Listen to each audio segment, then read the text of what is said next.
Welcome to another change-making conversation from Baptist News Global. You're listening to a special podcast series titled Highest Power, Church and State, featuring writer, poet, and musician Rick Pidcock. Now here's Rick.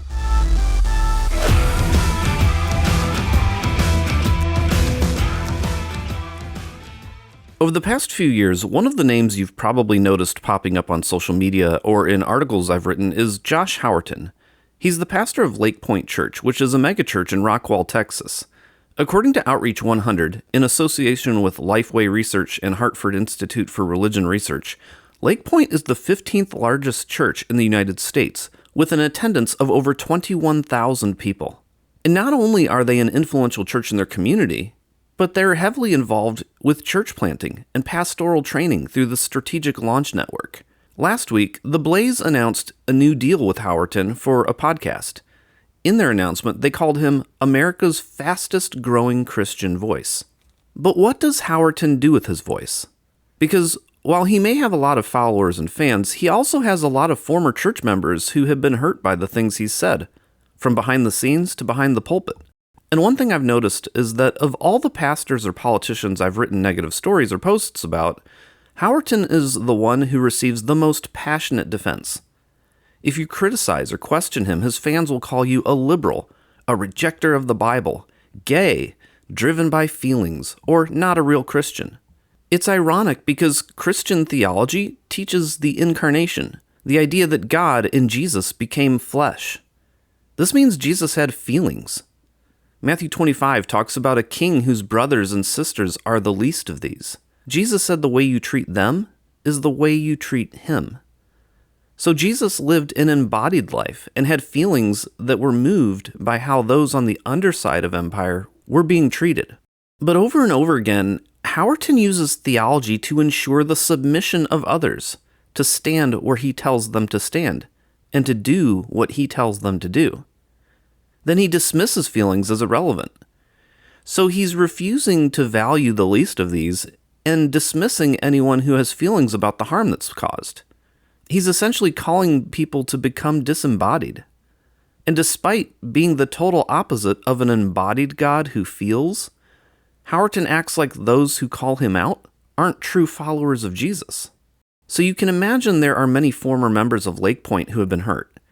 In fact, many former members are afraid to talk publicly about him due to the harm he could cause in their personal lives and businesses if Howerton or his fans turned on them. So it takes a lot of bravery for a former Lake Point member to speak out. And for today's episode, I sat down to talk with Jay Myers. She'll share her story and connection to Lake Point in our interview. But before we get started, I'd like to say that she isn't this God-hating liberal that Howerton and his fans accuse his detractors of being. You'll notice in our conversation, she's actually pretty conservative. Also, I don't normally interrupt interviews, but for today's episode, I'm going to occasionally insert audio clips of Howerton to demonstrate what Jay is talking about. At one point, Jay talks about Howerton plagiarizing an apology. So I'm going to play a clip that will include both the voice of the original pastor at another church, followed by Howerton's voice plagiarizing him. I won't pull clips for everything, but I want to show that Jay and the other women who are speaking out know what they're talking about. They're not making things up. People are being hurt, and Howerton's platform is only getting bigger. So until people start holding him accountable, more and more people are going to continue being harmed. If you really want to follow Jesus, then that's going to mean being embodied in a way that identifies with the least of these, and that feels their sorrow as the tears of your brothers and sisters. Because the way you treat them is the way you're treating Jesus. And I think it's going to be really helpful to hear Jay working that out in our interview. So here is my conversation with Jay Myers. To start us off, I wonder if you could share your story and how it intersects with Josh Howerton and Lake Point Church. I started going to Lake Point in 2021 when I moved back to Texas from being gone for about 10 years. And I didn't really want to be part of a megachurch, but a friend invited me to a small group, and I decided to go, and I met my husband there. So naturally, I started going over and over and over so that I could see him and made friends there, and um, had kind of a falling out with that life group. And I didn't go for about a year. And then one of my friends was incessantly asking me to come to a life group that was off campus, which they have both on campus and off campus groups. And so this was at somebody's house, and she was like, "It's not the same thing as it was. Like, please just come try it out." And I said, "Okay." And I went to the group, and I just went with it in mind that I was going to be very quiet and just listen and not talk much because I wanted to get to know these people. And it was like the third time I was there, I think. And somebody asked me a question. We were going in a circle, and I said, "I honestly don't want to be here.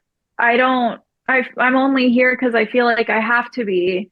And I'm in a room full of women, and I don't trust women, and I don't trust any of you. I don't want to trust any of you. And that's just where I am. I don't really sugarcoat anything." So that's what I said. And the consensus around the room was we all feel the same way. And by the end of that year, I was co-leading that life group with a very dear friend of mine. Um, and to be honest with you, I have not liked Josh Howerton from day one. I have always thought that he was not a very genuine person. There were things about him that just rubbed me the wrong way. But because my friends were there, because I met my husband there, because in this town, you're always going to know somebody that's associated with Lake Point. I kept going and kept giving Josh chance after chance after chance. There were some things that he said that I agreed with, so I tried to just latch on to those things and make it less about what I didn't agree with. And I just kept seeing things that I did not like or agree with or think were very ethical. Um, but I still didn't leave. I just kept going and making excuses. And I think towards the end, it became very apparent that I was not his biggest fan. And um, it was hard for me because we had to teach on his sermons in life group. We had to teach on his sermons. So it became very hard for me to do that because I would have to watch the sermons, and I did not want to watch him talk.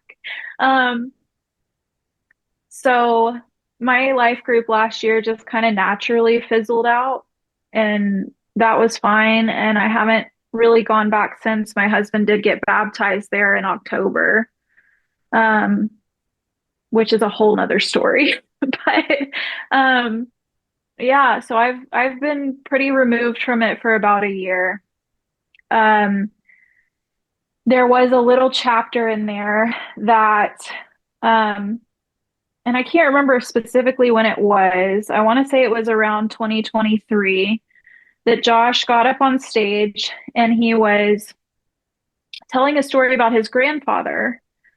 And he told the audience, I say the audience, the congregation, that his grandfather was like likened him to Frankenstein, was telling us that he had this very rare birth defect that caused him to walk like this. And then he mimics how his grandfather walked.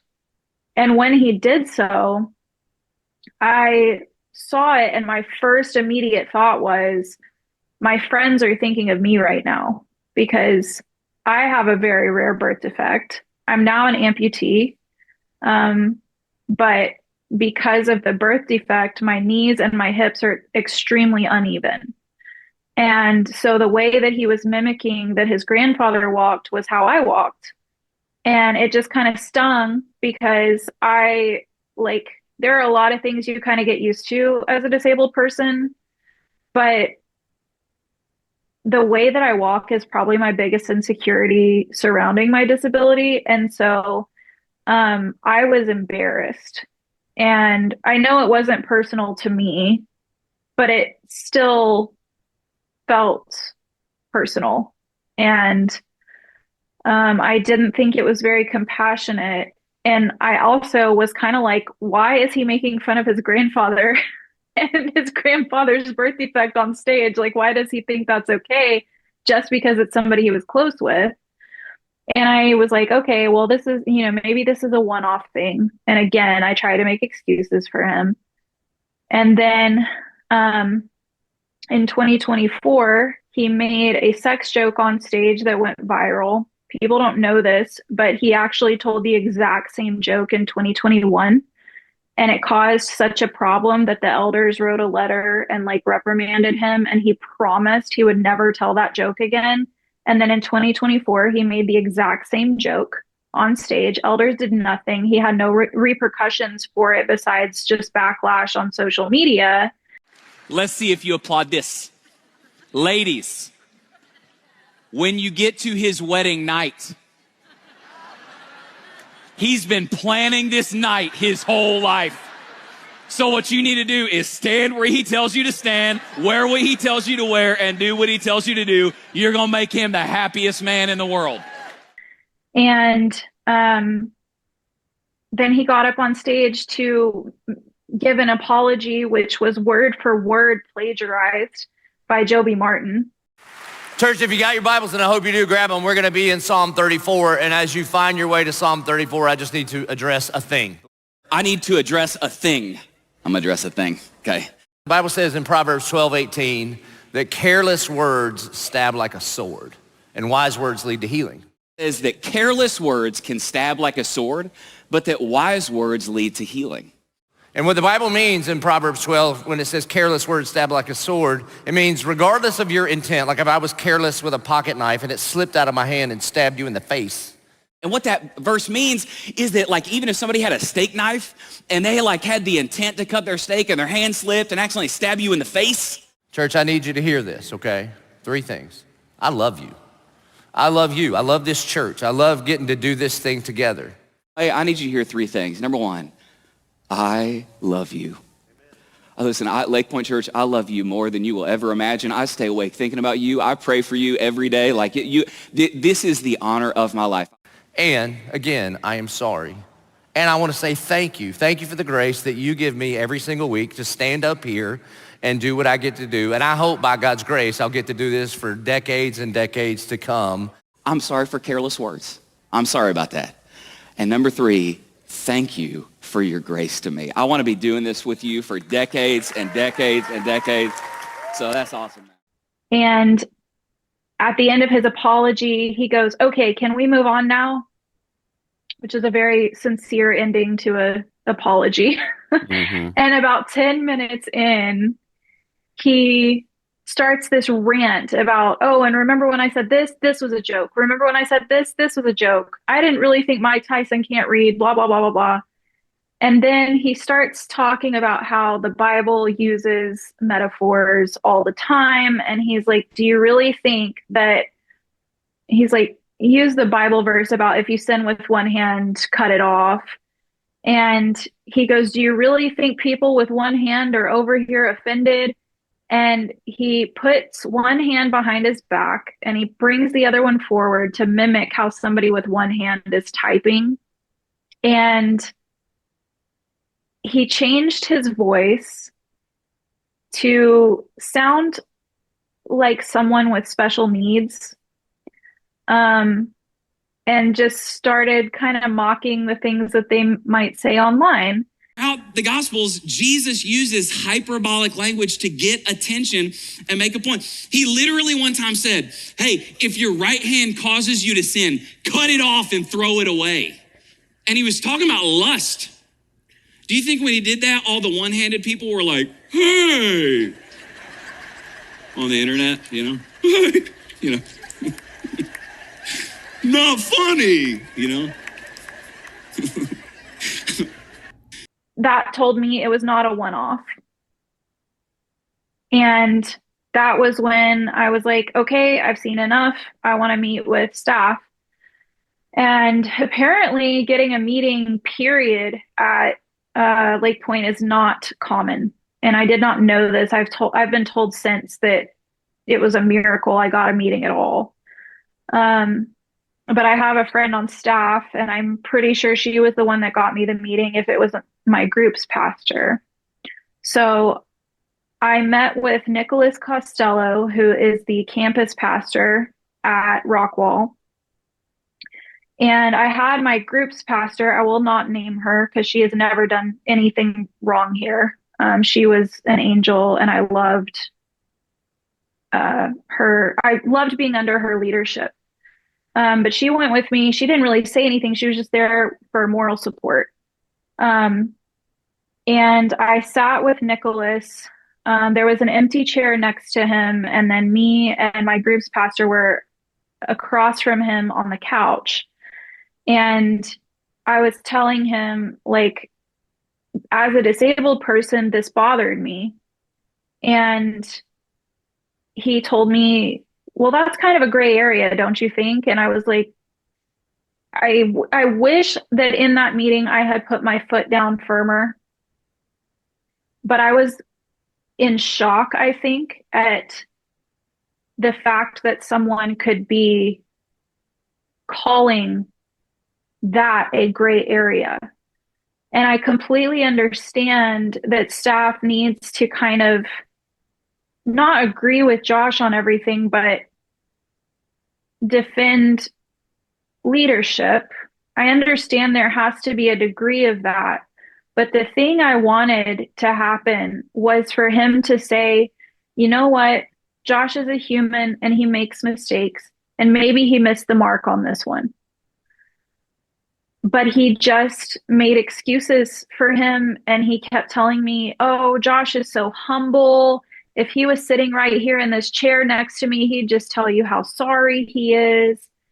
And I kind of didn't believe that. I didn't vocalize it, but I did not believe it. And so I ended up saying, I would write him an email, and I asked for his email address. And Nicholas said, well, you can write him an email, but remember how you said you liked the sermon that he did? Well, make sure that you include that in there, and don't make it too long. He doesn't have a lot of time. Don't make it too emotional. And that was it. And so I left and I sent the email. I'm pretty sure Nicholas is the reason that it got to him in the first place. I don't know that, but I'm pretty sure Nicholas kind of said, make sure you read this email, because he was CC'd on it. And I didn't make it extremely long, but it was long enough to explain, here's why this matters, and here's why maybe you should be more careful about this. And his response to me was, I think this is word for word that I remember this. Thank you for your kind and encouraging email. I will take this into prayerful consideration for the future. Love you, Josh. There was no apology. There was no anything really of substance. The love you felt very backhanded to me, especially after hearing him in his plagiarized apology go, church, I want to tell you 3 things. And then he starts with, I love you. And the way that he said that, especially after hearing it was plagiarized, but even before, was gross to me. It did not feel sincere. And so when he's in the email and he goes, love you, Josh, it's like, that's gross to me. You don't love me. You don't really love your congregation from any of the evidence I've seen. He seems to only help people when it serves him. Well, I'm sorry you had to go through that, or you didn't have to, but I'm sorry that you did go through that. And one of the things I noticed you mentioned was that you had concerns with Howerton from the very beginning. Mm-hmm. And like, as I've interacted with the Howerton Lake Point story over the last few years, I've noticed that there are a lot of people who continue to defend him and to make excuses for him and act like he's the one being persecuted. Like, why do you think so many people get that defensive about him? There are a lot of theories on that. I know for locals, so every year Lake Point does a free t-shirt weekend, and it's this big thing to get people to come, and all of the shirts say, I love my church. There's nothing on them that say anything about God or Jesus. It just says, I love my church. So this line about I love my church has kind of been ingrained. And therefore, when people see criticism of Josh online, their first response is, I love my church. I love my pastor. And that's one of the things that anybody who's speaking out is seeing is just your comments get flooded with no actual engagement with substance. It's all just, you must be lying. You must be a liberal, which I think is hilarious because, you know, unfortunately, I voted for Trump 3 times. So, it's been really funny. I had one guy come on to one of my posts and he was like, you must be pro-abortion and you must be, pro-LGBT and you must be, and my response to him was, this is hilarious to me because I've been a pro-life apologist for over 10 years. I'm a former member of the LGBT community. But people will just make assumptions about you and throw them your way. Or they'll go and look at all your personal, your Facebook profile. They'll be creepy. And, I had a guy the other day on one of my posts say, well, I can't take anything you say seriously because you're wearing a Black Sabbath shirt in one of your pictures and you're throwing up devil horns. And I'm like, I just like rock and roll. Like, it's not that serious. We don't have to be legalistic about every single thing. And that's something I struggle with too, because I think in very black and white and I'm trying to get out of that. But all that to say, there's a lot of theories. I think that's one of them. I love my church. I love my pastor. So also for locals, they're super involved at Lake Point or they know somebody who is. So if your friendships and your spiritual life and your community and your understanding of God's work are all tied to one institution, then criticism of the institution can feel like criticism of them or their loved ones who are serving and working and attending there. And because we live in a little big town, everyone knows somebody that goes or serves there. And so they don't want to hear that maybe their golden calf is wrong about anything, because then that would mean that maybe they have poor judgment or poor discernment or that they're doing something wrong. And Josh has created a culture where you cannot disagree with him. He said in an all staff meeting after the Cooties left, and they were the worship pastors for 5 years, he said, you're allowed to disagree with me. You're just not allowed to do it here. We have to have 100% unity. But let me just say, it might feel like it's got a bit of an edge to it, but actually it's just the application of this verse. You can totally disagree with me, you just can't do it here. What we have to have is a church and a staff that has 100% unity. That's the expectation, 100%. And so he views anybody disagreeing with him as not being unified. And that's just not the case. You can disagree with somebody and still want to be attached to them. You just, it's crazy. But so there's that. And then he uses a lot of aphorisms. Like he says, eat the meat and spit out the bones. When he was basically endorsing Paula White, he said, I like her way of making a difference better than your way of complaining and not making any. And he says vision requires provision. He has all these little sayings that make people feel good. It's sales pitches is really what it is. It's a Mm-hmm. sales pitch. It's a motivational speech. And he does it all the time. And so, there's a lot of reasons why people defend him viciously. I also think that they rely on him for the Bible. Like they don't read the Bible themselves, so they don't know how to interpret anything for themselves. They just listen to what he says and it sounds good and it seems to make sense. And sometimes it validates the beliefs that they already have. I know because I was one of those people. Like I I didn't like Josh. I didn't like everything he had to say, but there were certain sermons that he had. One of them was about voting. And my Christian friends who were saying, I'm not going to go vote, I was sending it to them and saying, look at this, like it's our responsibility to go vote. And then, I look back and I'm like, I really only sent that because it validated the viewpoint I already had. Mm-hmm. And so, that was my bad. That was, so um yeah, I think he hasn't he didn't even finish seminary. He has a theology degree, but he started seminary and he never finished it. And so all these people that say, he knows his Bible, he knows Jesus, I'm like, that's one of the most basic things you do to qualify you as a shepherd, and you didn't even finish it. So how much do you really know Jesus, and how well do you really know the Bible?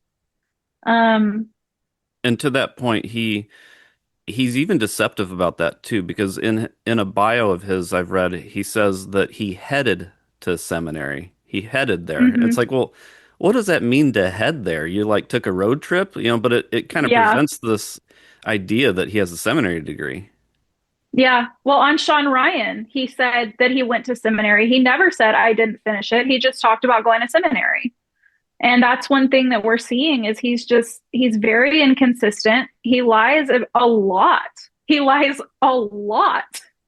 And like one of my favorite examples is there's a local politician named Justin Holland who was running for, I don't even know, it doesn't even matter. He was running for something in Texas. Um, and Josh is friends with Justin Holland. Um, and he posted on his Instagram story this picture of Justin Holland and a couple supporters outside of the voting office holding up signs. And he goes, like, you should go vote today. My friend Justin Holland is a great guy. He's a member of Lake Point, whatever, just like saying nice things about him, which is not saying directly go vote for him, but it's basically saying go vote for him. It's go vote. And also, this guy is great. How is that not an endorsement? And then a few days later, literally 2 or 3 days later, he gets on stage and he says, you will never see me endorse a political candidate. And I was like, what do you mean? Like, you just did. And that was one of the things I brought up in my meeting with the campus pastor that was called a gray area. And I was like, it's not a gray area. It's not. You're lying. He tells everybody that his house was a gift. His $1.3 million house was the gift. It wasn't. He has a mortgage on it, and he like is listed on the paperwork as a borrower for the house. Him and Jana both are listed as Mm. borrowers on the property. So no, he did not get the house as a gift. I'm pretty sure he was given a pretty good deal on it, and maybe that was the gift, but the house itself was not a gift. And he like it's lie after lie after lie. And when I say publicly, he's lying about this, then it gets turned into, well, that must be an AI video, or you must have photoshopped this, or you're lying and you're going to get struck by lightning. And it's like, Like, if you want proof, I have the proof. You just have to be willing to see it. And people are not willing to see it. They are not willing to engage with the substance that is so evidently there. He has become an idol, not just locally, but nationally. And I know that he has the best social media team that know exactly how to do the algorithms and make him his face show up on everybody's feeds. I know that. But that doesn't mean they have to like the content, but somehow people do because it makes them feel good about what they already believe. It doesn't really challenge them on anything. And then you see people going, well, he preaches hard truth and he, is straight Bible. And it's like, he's not. There's clips of him telling his viewers to burn certain versions of the Bible. There are things that he has completely taken out of context. He has said, and this is very graphic and I apologize, but he said something along the lines of that Jesus was probably pierced through his genitals on the cross. He has said, he called little girls, he said shady little girls in mini skirts. It's just the amount of things stacked against him. It's crazy. And the fact that people don't see it is baffling to me and a lot of other people who are walking out of Lake Point wounded. And it's like, how do people not see this? And I'm like, well, once upon a time, we were those people. Because even when I didn't like him and I didn't feel like he was being genuine, I had no hardcore evidence of it. I just had a feeling.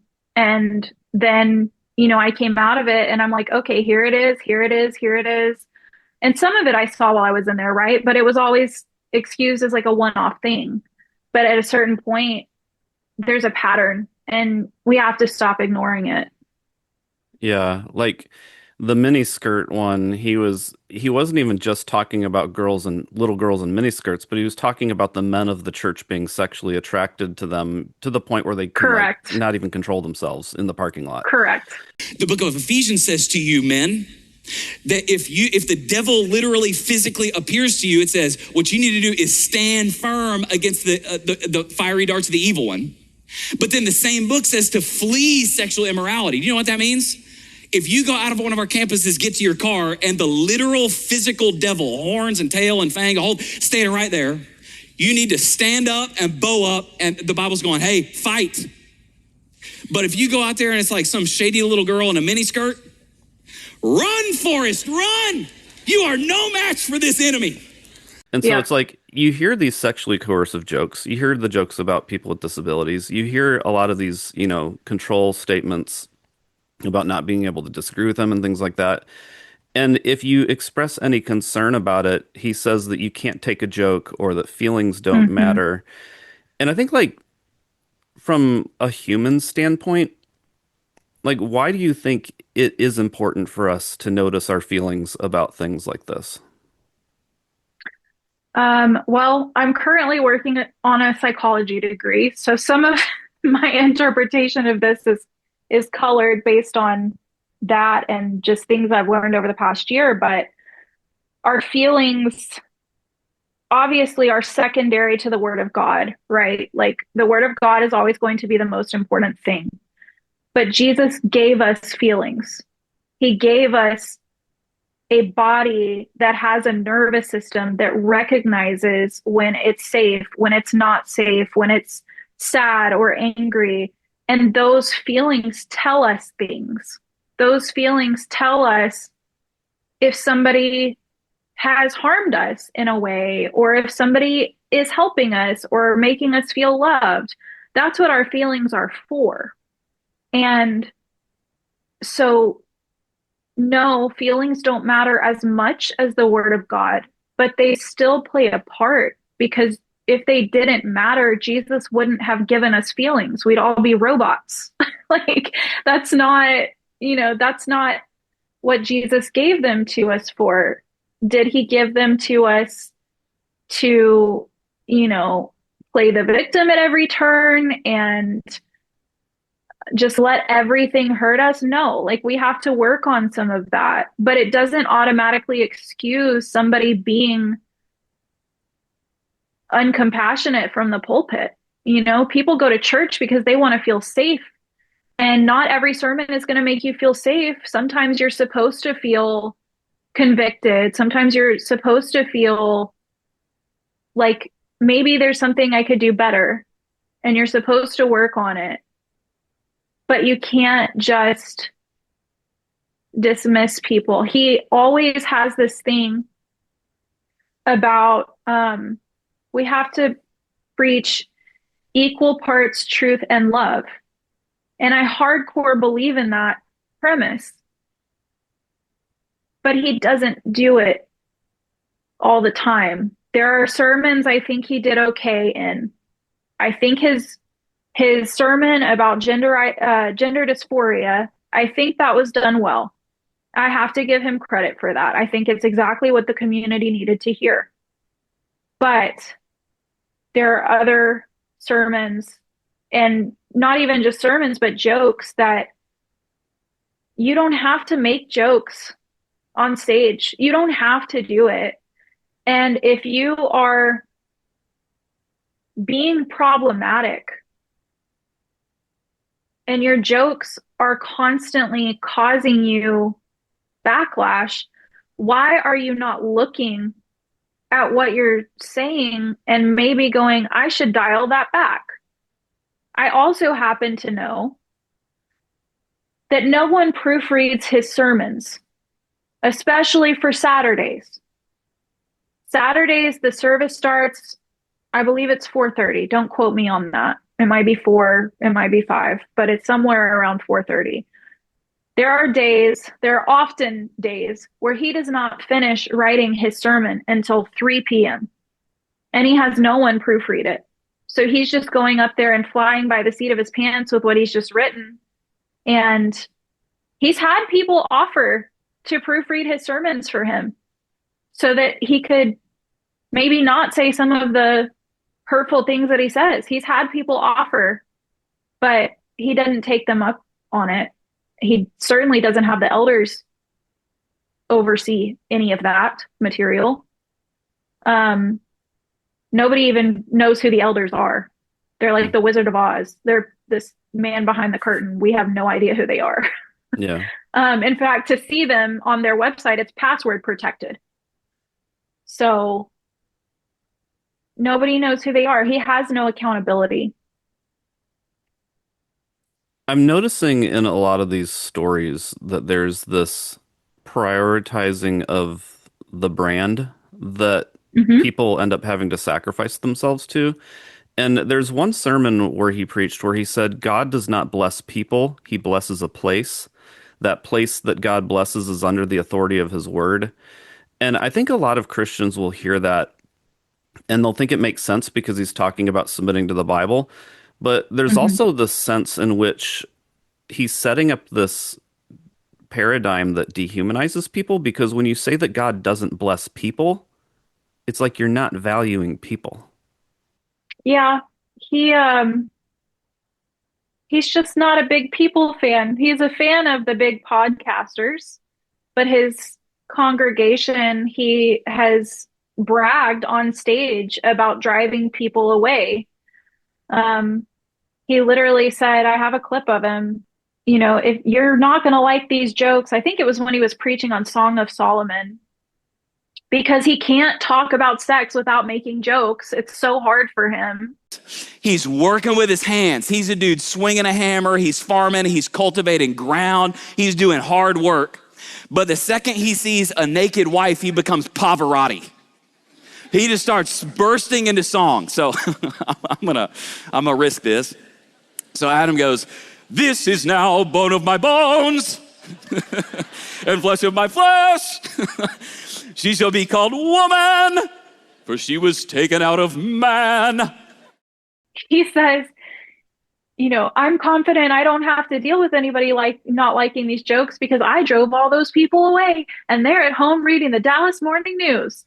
I learned that I need to say this in 2023. If you cannot handle a joke about sex and intimacy, you are going to hate this sermon series. Yeah, if you're around in 2023, you know what I'm talking about.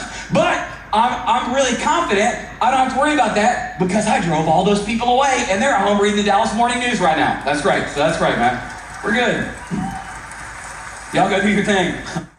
And it's like, yeah, you drove them away because you don't care. You don't care about how anybody feels.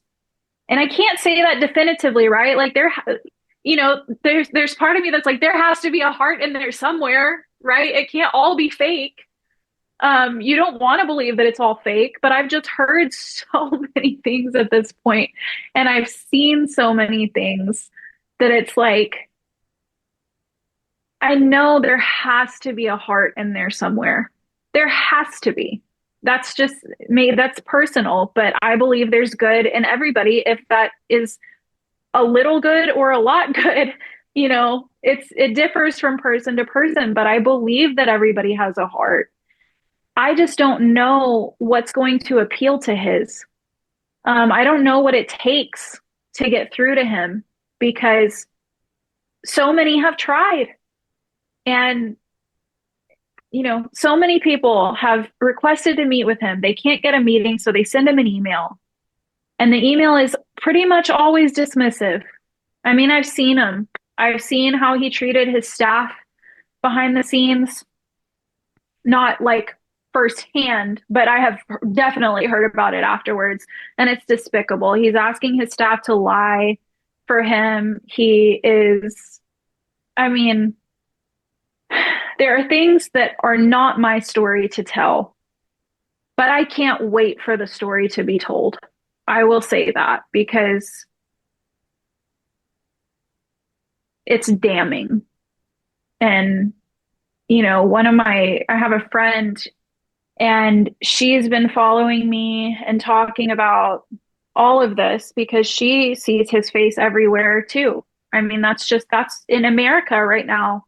My friends that live in Georgia have seen his face. They're sharing his stuff. And so I got on FaceTime with her one night.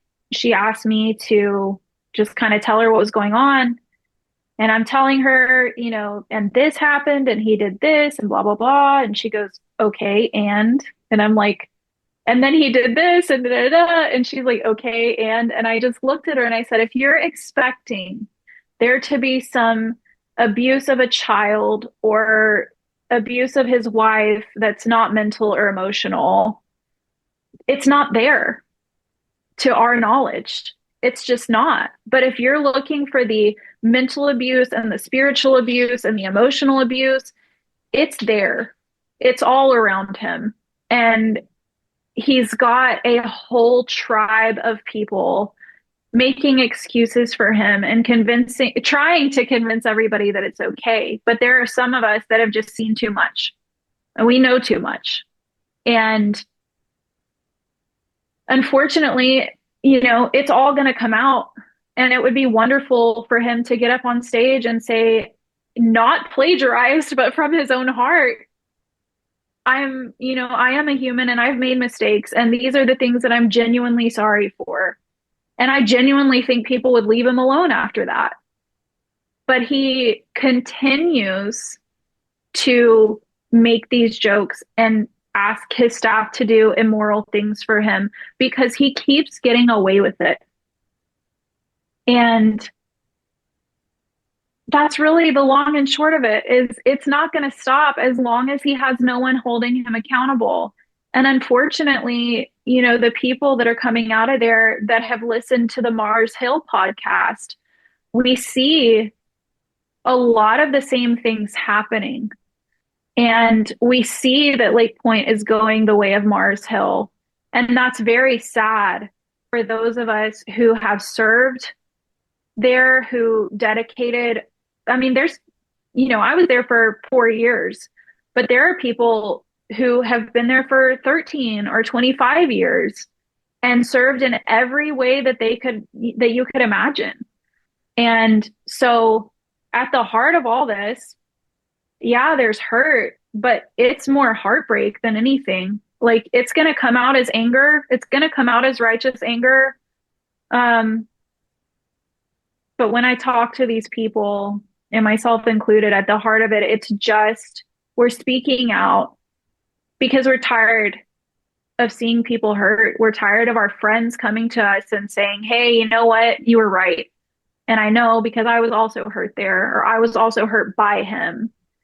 And we're tired of it. I mean, he's supposed to be a shepherd, and a shepherd does not get on stage and brag about dividing his flock. That's not what a shepherd does. And so at the heart of all of it, it's just really sad. It's like, we know, he's got the following, he's got the charisma, he's got the charm, he's got all of the amazing qualities to make a good leader. And he could be, if he would just humble himself. And he's been provided plenty of opportunities to do that, and we haven't seen it. Yeah. Well, I know his group of followers can be pretty wild, and I know, like, every time I've put out an article about him, I mean, or a Facebook post or something, we're talking like 3 years later, I still get regularly every day comments on old 3-year-old Facebook posts of people defending him. But, like, from my perspective, there's also a little bit of a distance there because I haven't had the personal story with Lake Point. I got my own personal stories with other churches. But I know for you, having a personal story there, it can feel even more heavy and triggering when you get that pushback from the followers and the fans. And so I appreciate your vulnerability and coming on here and sharing your story with us. Yeah, absolutely. Thanks for having me. That's it for today. Thank you so much for listening. Please like, subscribe, and rate us on your favorite podcast platform, and we'll be back with another episode on Monday. This has been another change-making conversation from Baptist News Global. The episode you've just heard is part of a special podcast series titled Highest Power, Church and State. Be sure to follow BNG daily at baptistnews.com and subscribe to get notifications about future episodes. Baptist News Global is a national nonprofit news service that is independent, free, and faithful. BNG is supported by readers and listeners like you. Learn more at baptistnews.com. This episode was produced and edited by Mac Bowles of TKG Communications, LLC, Dallas, Texas.